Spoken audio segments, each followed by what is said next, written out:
Roy Keane, I can tell you, Danny, Roy Keane at this stage comes in at second favourite as the man to become the next Celtic manager, the man to take over from Neil Lennon. Of course, John Kennedy in charge at the moment. Chris Wilder, out and out favourite at the moment.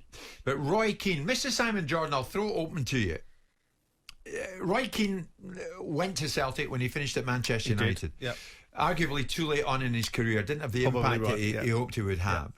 But it's fair to say he's steeped in Celtic, and Celtic fans no doubt love him. Would he be the right fit? I think you can look at Roy's managerial record and you can take it either which way. You know, obviously when he went into Sunderland, he had an immense impact for a short period of time because they were languishing at the bottom of the league, and did something very similar that Ian Dowie did for me, which is take a team that were third or fourth from bottom of the league and get them promoted in the same season. So you look at the impact effect of a short-term appointment like that and say, well, he did that. Now you look at what he did at Ipswich, did the converse, did a job that, you know, ultimately wasn't of the greatest ilk.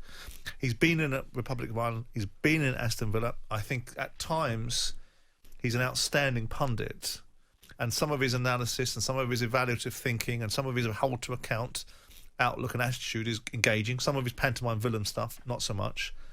I think Celtic have a big job on their hands, and they need people that are capable of doing this job to bridge this gap.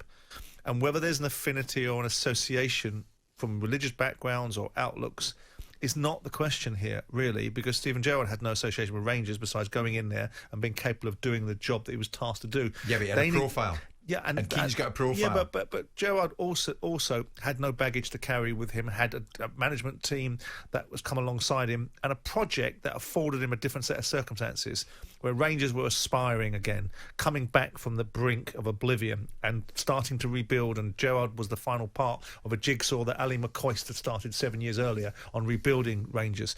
Celtic is a different dynamic. There's a different expectation. I think it's a huge risk of the Roy Keane now that we've got. Roy Keane going into management first time round, possibly you could see that whilst the risk would have been there for a newbie, the Roy Keane we've got now, I think as a football manager, he's done. He's done. I don't think there's a real place for Roy with some of his outlook and some of his attitude and some of his disposition. I think he's now in the media and very good at it. He'll have a different view, of course, but I think for Celtic to do the job that they need to do, which is rebuild them and to get rid of what's gone on there for the last 12 months. They've got a change of chief executive, Peter Larwell stepping down. They've got a whole rebuild to be able to rebuild back where Rangers have whittled away their dominance. And you need serious people to do serious jobs. You think he's done? And I don't dispute that Roy Keane is a serious individual, but I don't think he's got the skill set to give Celtic what they really need.